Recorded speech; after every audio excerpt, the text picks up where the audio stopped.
Nariman niyo, hanapin niyo ako. Dito!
Yan mga mahal kong kapatid, naghiwalay muna kami ni Renz, pero huwag po kayo mag-alala kasi alam nyo naman na meron kaming mission. So may kanya-kanya kaming mission, no? At alam nyo naman din lahat na lahat kami ay meron din kapangyarihan. So kailangan lang namin maghiwalay na rin para mas mapadali yung aming trabaho.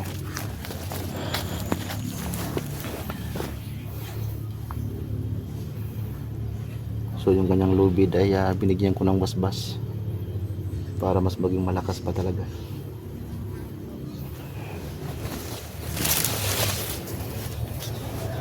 So yan, narinig nyo ang sinabi ng isang demonyo, yung ating nahuli.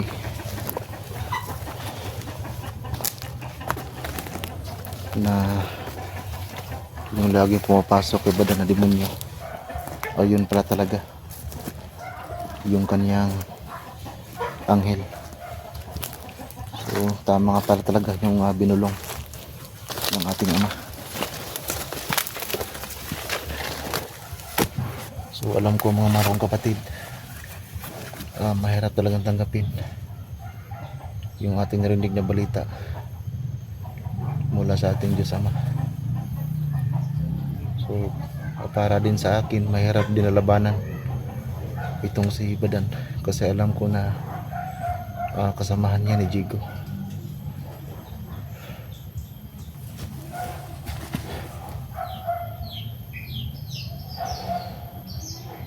Pero sige lang, may oras naman nalalabas yung demonyo sa katawan ni Badan, yung kanyang anghel.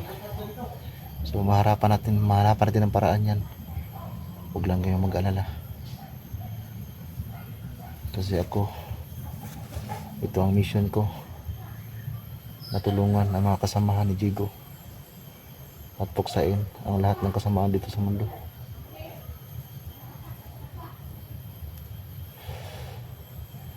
At sana hindi mangyari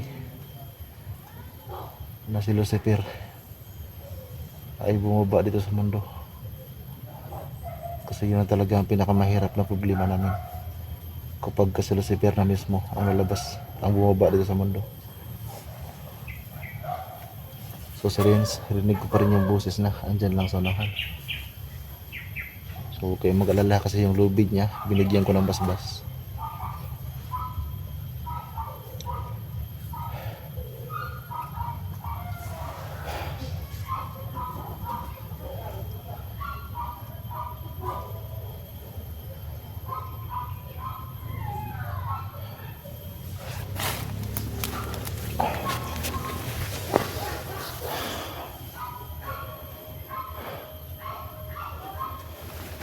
May mga asong mga ligaw dito, may mga manok dito, pero alam niyo naman ang kabutihan hindi tayo pwede mangialam dyan.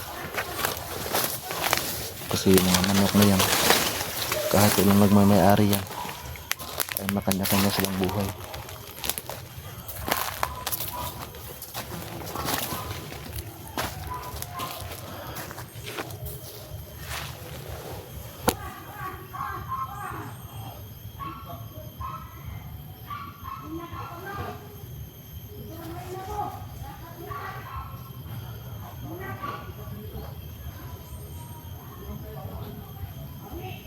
Napapalaban talaga si Renz, pero hayaan lang natin si Renz na lumabas lahat yung kanyang galing sa pagkikipaglaban. Yung kanyang lubid hindi basta-basta ang lakas. Yung paghahawak ko kanina, napakalakas talaga ng enerhiya ng kanyang lubid, napakainit.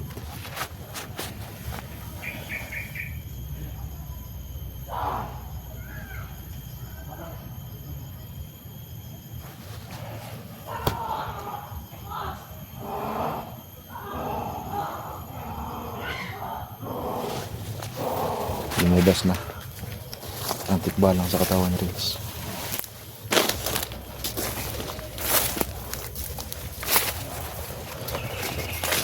Hayaan lang natin na lumabas ang kanyang lakas. So ngayon pa lang sasabihin ko sa inyo, wala mangyayari masama ngayong araw na ito ka Renz. Ulitin ko ngayong araw wala mangyayari masama ka Renz.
Hindi natin sila, parang hindi natin makikita. Tagulino. Mga demonyo, harapin niyo ako. Dito na. Ha? Ha, dito.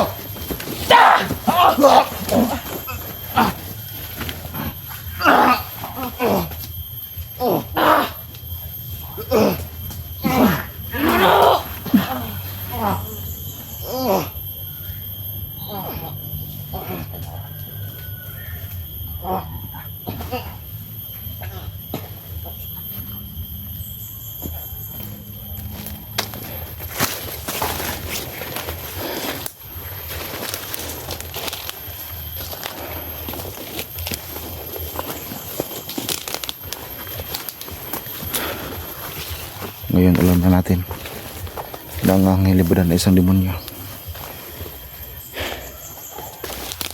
Kaya lahat ng ating makita, hindi ko nakakausapin. Wala ng panahon para pag-uusapan pa sila. Salamat mahal kong Ama na nagmula sa langit. Salamat sa iyong sinabi. Ngayon alam ko na may isa palang demonyo ang anghel ni Badan. Kaya lang medyo mahirap isipin at medyo mahirap tanggapin.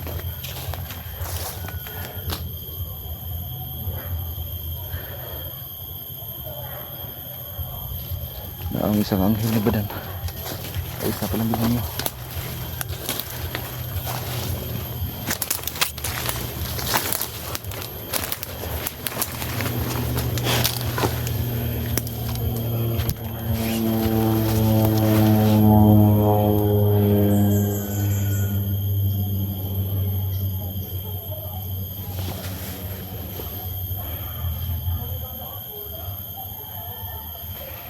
Maraming boses sa unahan.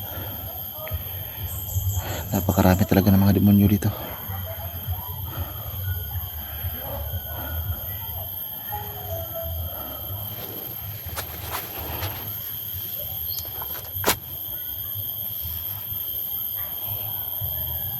At tungkol dun sa anghelisimo, hahanap ako ng paraan para magkita kami dalawa. Kailangan ko makausap ang anghelisimo. Baka hindi pa niya alam at baka hindi pa ipinarating ng ating Diyos Ama na ang anghel ni Badan ay isang demonyo. Baka si Simo ay mahulog sa bitag ng demonyo na yan.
Andyan lang si Renz.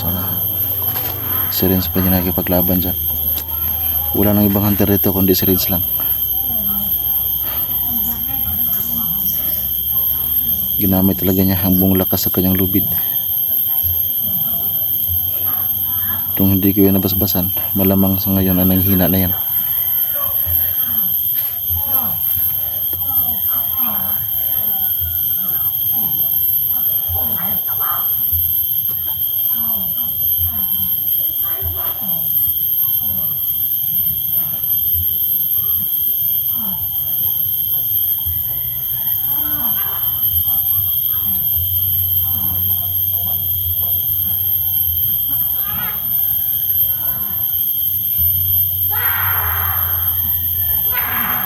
Sige, patayin mo yan lahat, Renz.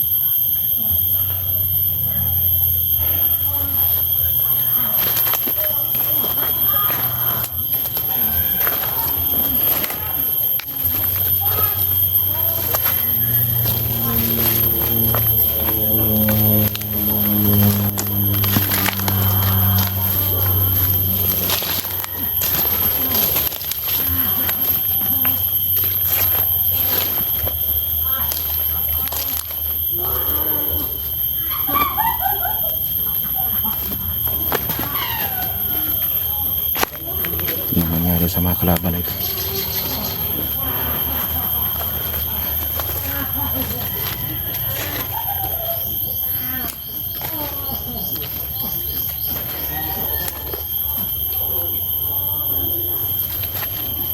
Kaya lang natin si Renz, natapusin niya lahat ng mga kalaban na yan, mga demonyo na yan. Kasi alam ko marami pa sila dito.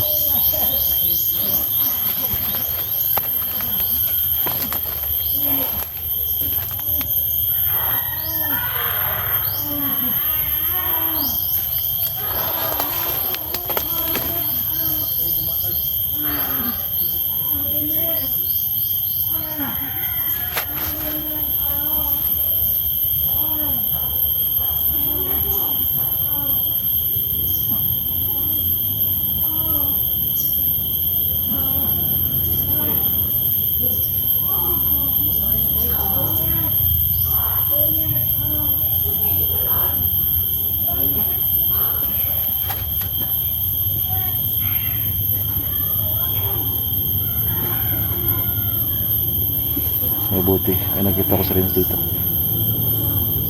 Kahit pa paano, nabigyan ko ng lakas ng kanyang lubid.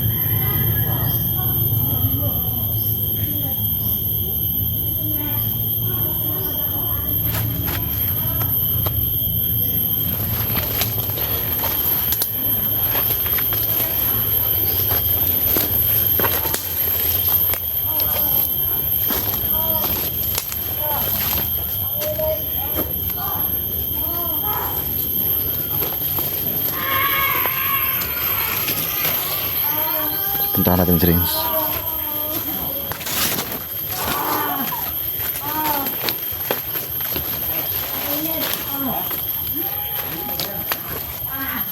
Ano itong hirapos mo sa amin? Sobrang init. Akong ginig mo pala.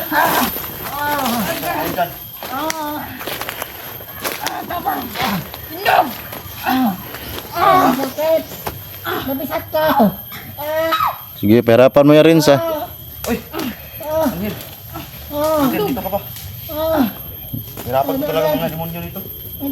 Narinig kasi kita kaya nalapitan lang kita. Ano? Kunin mo to. Kunin mo. Sa inyo. Kunin mo.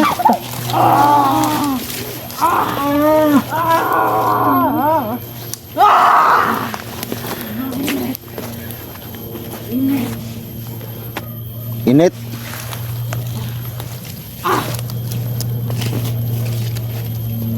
Burnout. Napakasama nila. Sama talaga yan sila. Dapat kayo buhayin, mga demonyo kayo.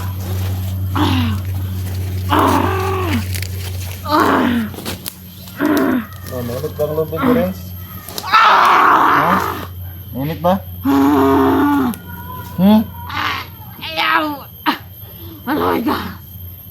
Anong mawa, ha? Meron akong sasabi sa'yo. Anong sabihin mo? Tarantado kayo. Sobrang nakasama talaga. Ow! Uy! Tabahan ko. Mukha nakatas tong ito. Bata pa. May demonyo na. Nagkakas mo ka, ha? Init kayo. Init kayo? Mabalik ko.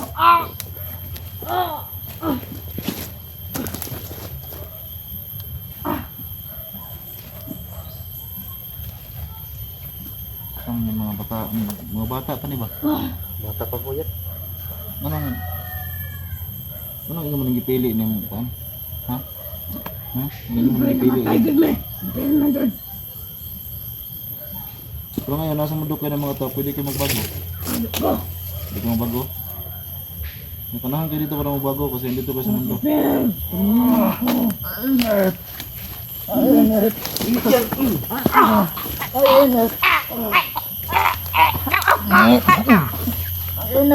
Ito po ito isa.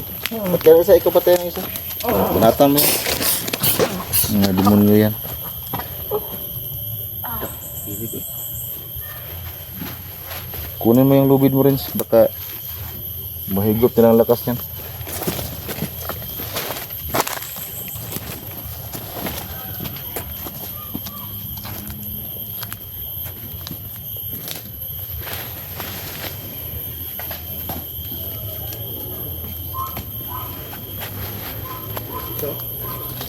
Terus na. So yun mga kapatid mo, si Renz yung aking ano dyan. So yung malakas mga lubid rin. Kailangan nating magtyagaan yung ating kapangyarihan. Patay na Renz. Patay na.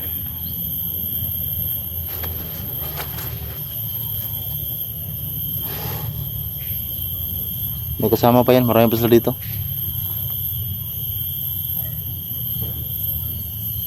So yun mga kapatid, no, binalikan ko si Renz kasi malapit lang sa akin yung pinagulihan niya sa mga demonyo na yan. Asan ba si Kuya Jigo ngayon po? So unahan tayo, baka ba ano tayo dyan. So gusto mo malaman kung nasan si Jigo? So si Jigo ngayon ay itinago ko muna. Kasama sila kayo ni Bibi James. Ah, yung bata, yung si Biljing. Oh, yung bata na binila ko ang busis.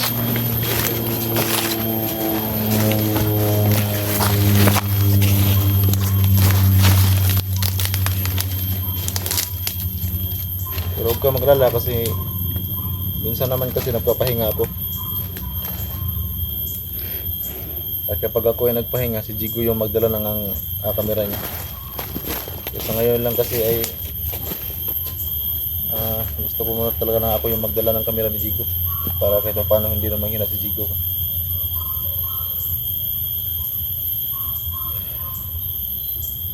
Basta yung sinasabi ko sa iyo pag magkita kayo ni Badan, huwag kang magbigyan ng kumpiyansa kay Badan, ha? Kasi hindi natin alam ba, baka biglang maging demonyo. Yung sabi sa akin, yung ang hilibadan na demonyo, malakas talaga yan. Yan yung sinasabi nila na ang prinsipi nila.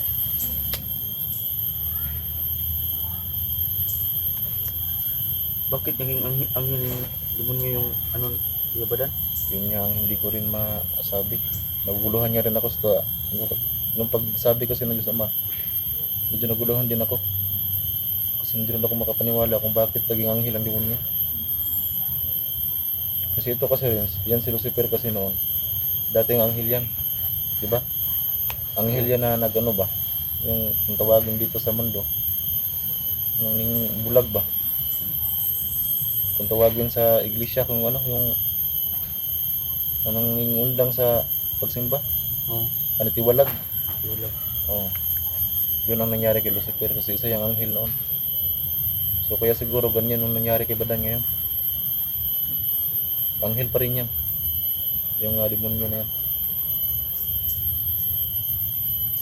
Si Badan, naawa ko kay Badan din ba? Ikaw hindi ka Naawa naawa. nga ako sa kanya eh. Kasi alam ko, matagal ko yung nagkasama ni Badan. Oo. Lagi ko yung magkasama umakyat doon sa kanyang kaharian. Ako lang ang isa umakyat dun sa karian. O, nung pagbalik mo doon, pagbuhang sa lubid. Ano, babalik ka ba sa taas? Ano, babalik ako sa itaas. Pero hindi pa ngayon.